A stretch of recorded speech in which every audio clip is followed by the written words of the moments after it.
Bem, todo mundo vendo aí?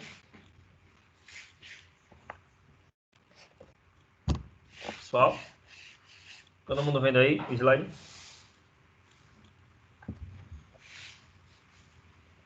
Bem, seguinte. A gente viu aqui o lançamento horizontal que a gente não tinha velocidade inicial em Y, né? A gente só tinha em X. Aí quando ele começava o movimento, a gravidade agia e dava componente da velocidade em Y. Beleza? Ele começava a cair. Beleza.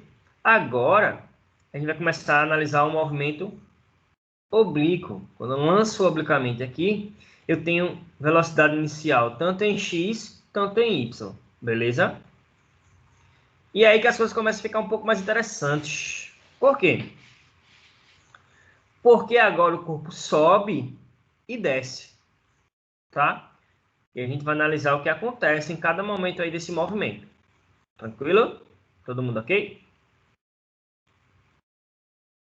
Estão me ouvindo ainda? Ok. Beleza. Então, ó, olha o que vai acontecer. Primeira coisa, para lançar obliquamente, eu tenho que lançar o corpo com um certo ângulo, tá? Eu lancei ele com um certo ângulo com a horizontal. Antes o ângulo era 0. Agora eu tenho um ângulo com a horizontal chamado de ângulo de tiro, beleza? Tá?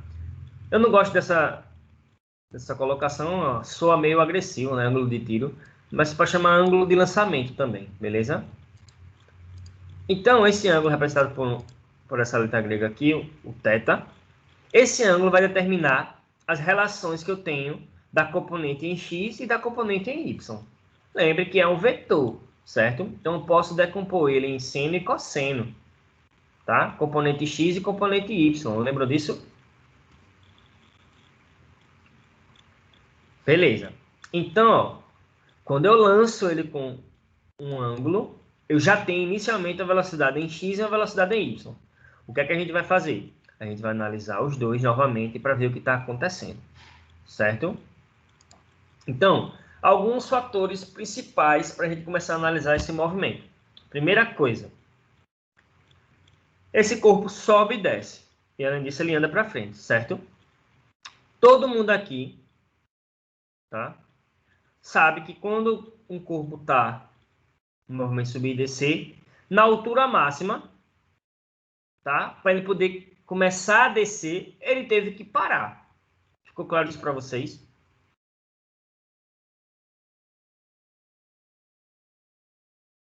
Pessoal? Ele subiu e desceu. Então, um momento, ele teve que parar. Porque se ele não parasse, ele ia continuar subindo. Certo? Então, no ponto de altura Certo. máxima é onde ele para. Ou seja, a velocidade em y é 0 nesse momento. Beleza? Ele para instantaneamente, depois ele volta. Tranquilo? Nesse ponto mais alto, a velocidade em y é 0. Só tenho velocidade em x. Por quê? Não existe nenhuma razão para a velocidade em x mudar. Lembram disso? Continua a análise do mesmo jeito de antes aqui, ó. Em x ela não muda. Não tem nenhuma razão para a velocidade em x mudar. Tenho que repetir para entrar na aula. Ficou claro isso para vocês? Tranquilo? Pessoal?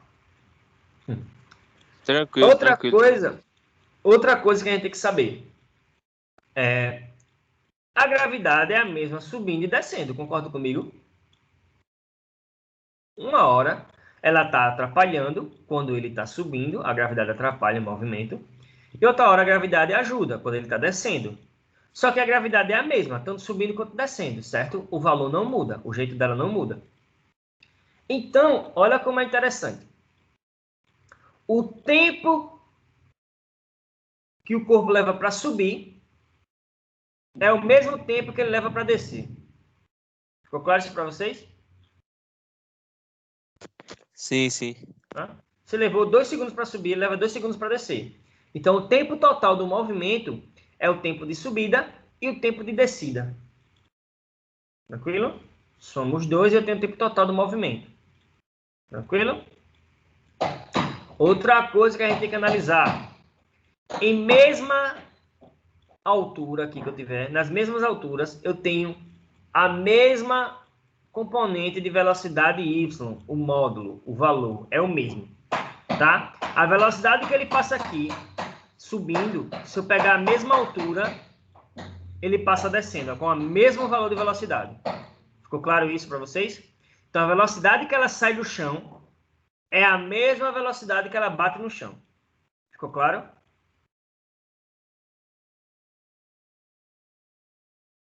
Alguma dúvida?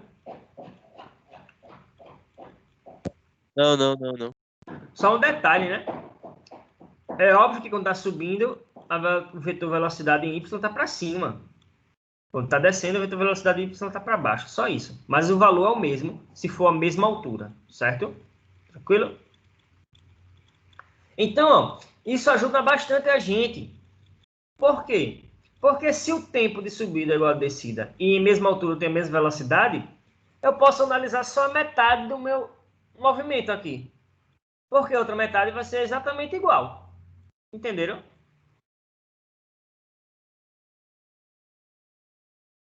Ficou claro isso para vocês, galera? Eu analiso a metade, ou seja, até o ponto mais alto. Ou seja, onde a velocidade em y é zero. Quando a velocidade em y é zero, ele só tem componente x, certo? De velocidade, que ele ainda anda para frente. Então, eu analiso daqui para cá, da metade para o começo, que o resto vai ser a mesma coisa. Então, normalmente, a gente vai analisar isso, tá? Do ponto mais alto para saber o tempo de subida e tal, um monte de coisa. Tranquilo? Outra coisa, galerinha. O ângulo que a gente tem que analisar. Preste atenção.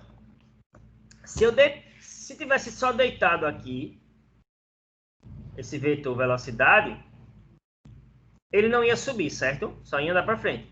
E se tivesse só para cima, ele não ia andar, ele só ia subir e descer. Concordam? Como eu tenho um ângulo, ele sobe e anda. Então, preste atenção, isso é muito importante. O quanto que eu mudo o ângulo aqui, ó, quanto mais eu tenho um componente em y, menos eu tenho em x. Quanto mais eu tenho em x, menos eu tenho em y.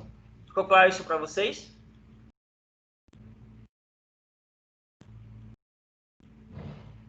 Ficou. Se eu subo muito, eu tenho mais componente em y, mas eu vou perdendo do x. Ou seja, ele sobe muito e anda pouco. Conforme eu vou descendo esse ângulo, ele anda muito, mas sobe pouco. Tá? Então, qual seria aqui o meio termo para ter o máximo de x e y?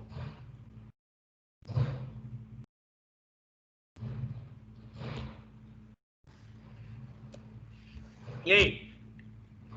Daqui para cá, da horizontal para vertical, eu tenho que ângulo? 90. 90. Então, o máximo para x e y seria 45. 45. Então, 45 graus é o alcance máximo que eu tenho do meu movimento. Ficou claro? É onde ele vai mais longe, certo? Porque é onde ele tem mais componente em x e mais componente em y. Beleza?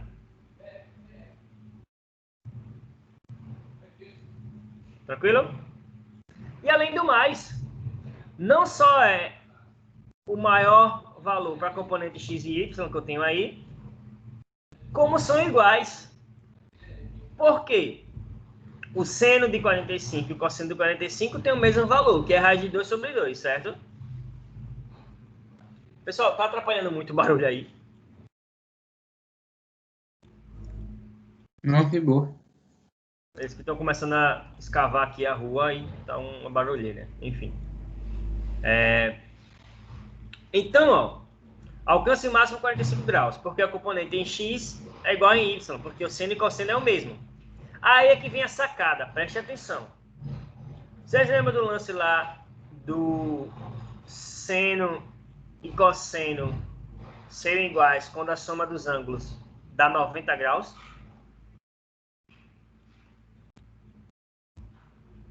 Vocês lembram disso?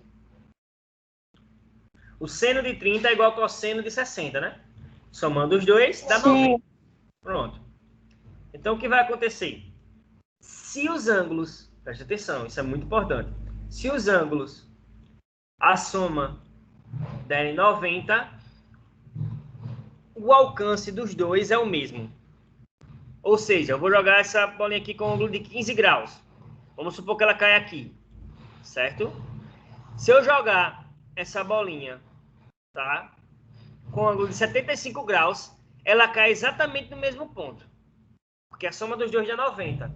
Por que isso acontece? Porque o seno e o cosseno, em relação ao outro, são iguais. Ou seja, o que está acontecendo aqui é o seguinte.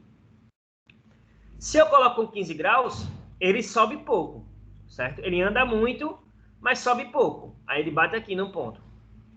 Mas quando eu boto 75 graus, ele sobe muito e anda pouco. Só que ele bate exatamente no mesmo ponto.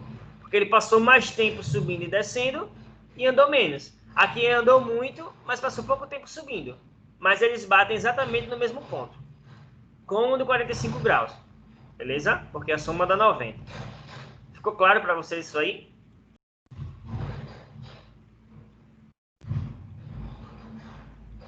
Todo mundo ok? Se tiver dúvida, fale, tá, galera? Eu posso explicar de novo, repetir ou de uma outra maneira e tal. Tranquilo? Pessoal, alguma dúvida? Tranquilo, tranquilo. Beleza. Agora, deixando um pouco a teoria, a gente vai analisar a matemática.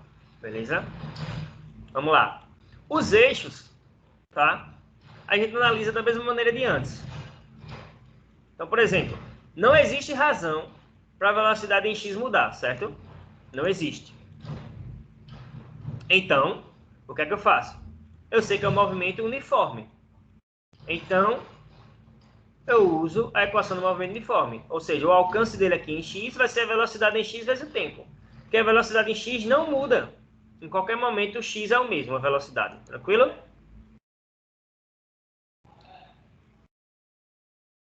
Mas quem vai ser a velocidade em x? Vai depender do ângulo que eu lancei a velocidade. Porque, ó, vamos aqui. Eu não lancei ela com essa velocidade, com esse ângulo. Então, o vetor em roxo vai ser a soma vetorial do x e do y. Ficou claro? Então, decompondo, eu tenho que o x depende do cosseno do ângulo e o y vai depender do seno do ângulo. Beleza? Então, a velocidade em x não muda. E como é que eu calculo a velocidade em x? Velocidade inicial vezes o cosseno do ângulo que foi lançado. Dúvidas?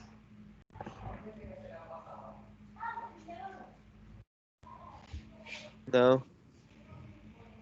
Beleza.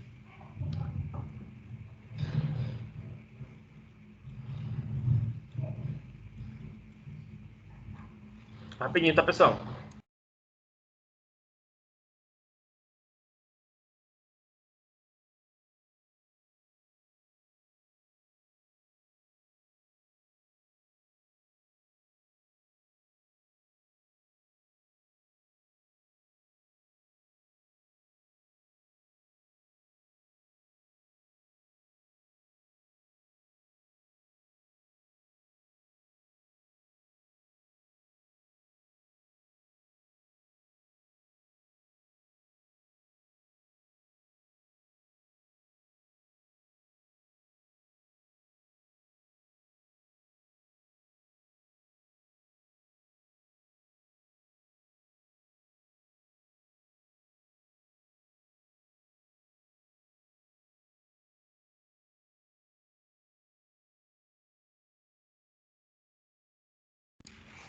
Voltei, que tava muito barulho e o carro ainda alarmou, aí tava confusão, eu tive que ajeitar, beleza? Voltando. Então, o x está ok, né? Vamos para o y.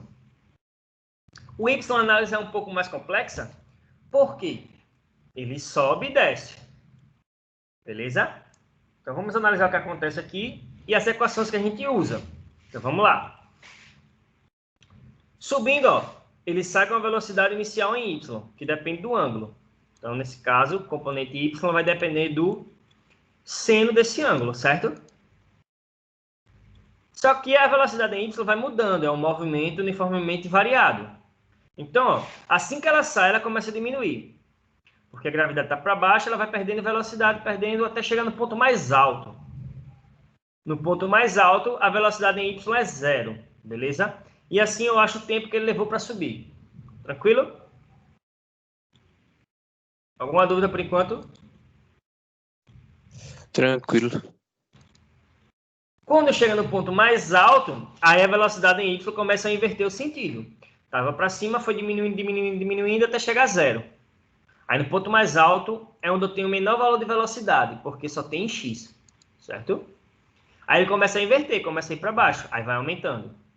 Então lembre, mesma altura, eles passam com a mesma velocidade, tá? Tanto é que a bala perdida, antes eu achava que bala perdida era um tiro errado. Mas não. Óbvio que eles passam com a mesma velocidade, pessoal, se não tiver uma coisa atrapalhando, né? O ar ou qualquer outra coisa atrapalhando. Mas bala perdida é um tiro que a pessoa dá em uma direção com inclinação, a bala sobe, mas ela não sobe e some para o espaço não, viu? Ela sobe e desce. E quando ela desce, pode pegar em alguém. Entenderam? É óbvio que nessa parte da bala, ela perde um pouco de velocidade, né? Por conta do atrito com o ar e toda aquela coisa. O vento. Só que mesmo assim, essa velocidade pode ser fatal. Tá? Então, esse é o lance aí. Ela sobe e desce com a velocidade. Esse é o lance da bala perdida. Beleza? Então, no nosso caso, não vai ter influência do ar. Então, a velocidade que ela sai é a mesma velocidade que ela bate no chão. A velocidade que ela sai do chão é a que ela chega no chão. Beleza? Só que invertido. Tá? O sinal da velocidade em Y. Aqui. Um tá para cima, outro tá para baixo. Tranquilo para todo mundo? Então, a velocidade em y depende do seno. E como é um movimento variado, eu vou usar a equação do movimento variado. Então, a velocidade final em y depende da velocidade inicial menos a gravidade vezes o tempo. Por que menos? Porque analisando o movimento subindo, a gravidade atrapalha a velocidade. Beleza? Quando for tratar descendo, eu uso mais, porque a velocidade vai ser ajudada pela gravidade. Tranquilo? Beleza? Agora, para achar a altura máxima, eu vou depender da velocidade inicial em y, tá? Do tempo que ele passou no ar e desse fator aqui que muda, tá? Porque antes a gente só usava isso aqui. Agora eu tenho velocidade em y, tá? Inicialmente. Antes não tinha, agora tem. Então, ó, o quanto que ele vai subir depende dessa velocidade em y e do ângulo que eu estou lançando ela, certo? Porque dependendo da velocidade em y e do ângulo que eu estou lançando, ele pode passar muito tempo no ar ou pouco tempo no ar. Ficou claro? E esse tempo influencia quanto ele vai subir e descer. Tá? Então, para achar o tempo de subida é muito fácil. No ponto mais alto, a velocidade em y é quanto? 0. Então, você bota aqui 0, sabe a velocidade em y, a gravidade é sempre 10, você acha o tempo que ele levou para subir. Com o tempo que ele levou para subir, você acha a altura máxima. Beleza? Jogando o tempo aqui, o resto você tem, e você consegue descobrir o quanto que ele subiu. Tranquilo? Alguma dúvida nessa primeira parte das equações de movimento variado? Não. Então, uma coisa influencia na outra, né? O quanto que ele subiu vai dar mais tempo, tá? Esse tempo vai dar um alcance e assim a gente consegue calcular tudo. A mesma coisa vai dependendo da outra. Tá, professor, e quando não tem o tempo? Porque, tipo, a gente calcula tudo em função do tempo, porque o tempo está sempre mudando. Só que quando não tem o valor do tempo, quanto que esse tempo mudou? A gente deixa de calcular? Não, porque os cientistas não são trouxas, né? Se a gente não consegue saber o tempo, a gente desenvolve alguma coisa que não depende do tempo. E quem lembra que equação é essa que não depende do tempo? Torricelli. Nosso Torricelli, beleza? Então, no caso, eu vou ter uma aceleração específica, que é a da gravidade. Fica até mais fácil, tá? Então, Torricelli não depende do tempo. Só que tem uns quadradinhos aqui, né? Os fatores quadráticos que o pessoal não gosta muito. Mas é tranquilo de trabalhar, né? Então, a velocidade final em y, tá? Se você não tem um tempo, na altura máxima é 0. A velocidade que ele foi lançado inicialmente em y ao quadrado. Menos, porque menos, novamente, de novo, mais uma vez, again. Menos, porque a gravidade está atrapalhando, tá, o movimento de subida. Tem sentidos contrários. A velocidade está para cima, a gravidade está para baixo. Então, aceleração e velocidade em sentidos contrários, eu diminuo o valor da velocidade. Beleza? Menos 2 vezes a gravidade, que é 10, vezes a altura máxima. Aí assim você consegue descobrir a altura ou a velocidade que ele foi lançado. Beleza? E para fechar, nós temos o quê? A velocidade em x não muda, então qualquer ponto é velocidade inicial vezes o cosseno do ângulo. Tá? E a velocidade vertical em y depende da inicial em y, que é a velocidade vezes o seno do ângulo, né? Menos gt. Então, a gravidade vai mudando a velocidade até chegar a 0. Beleza? E o valor da velocidade num ponto que você queira, qualquer um dos pontos que você queira, tá? Tirando no ponto máximo, que não tem y, só tem x. Mas em qualquer outro ponto que você pegar saindo, no meio do caminho, desce, no ponto que ele bate no chão, ou no meio do caminho descendo, você vai pegar através da soma vetorial dos dois. Tá? A velocidade do corpo, pessoal, presta atenção. A velocidade do corpo é essa inclinada, em roxo, em qualquer ponto. Tá? Só que eu tenho a velocidade horizontal e a velocidade vertical desse corpo. Então, para achar a velocidade do corpo nesse ponto, eu vou somar os vetores que dá um triângulo retângulo, certo? O y e o x forma, tá, um ângulo 90 graus, são perpendiculares. Quando eu for somar para achar o vetor em roxinho aqui, eu uso o nosso famoso teorema de Pitágoras. Tranquilo? Alguma dúvida nessa segunda parte de matemática aqui? Galera? Não. Okay. Então, fechamos essa parte desse capítulo, tá? Do movimento, do lançamento oblíquo e horizontal. Só para fechar. É um movimento que sobe e desce, tá? Que depende dessa inclinação. No alcance máximo tem 45 graus. Então, em x não muda, eu uso qualquer equação do movimento uniforme. Tá? O tempo que ele leva para subir é o tempo que ele leva para descer. Na altura máxima, a velocidade em y é 0. E assim eu acho o tempo que ele levou para subir. Com o tempo que ele levou para subir, eu acho a altura que ele subiu. Beleza? E assim, a questão pode pedir qualquer coisa para você. A velocidade em tal ponto, quando é que ele começa a descer, tá? Quanto é a velocidade em x quando ele está no ponto mais alto e essas coisas. Então, sabendo de como relacionar essas equações, qualquer coisa que ele pedir, você resolve. Beleza? Professor, eu preciso lembrar de tudo isso? Não, você só vai lembrar das equações de movimento que a gente tinha visto desde o primeiro ano do ensino médio, né? Que a gente vem repetindo até agora. Só que agora você vai ter que analisar o que está acontecendo em cada ponto. Quando ele sobe e quando ele desce. Beleza? É o nosso intervalo agora, né? Já já a gente volta com questões. Tranquilo? Volto já.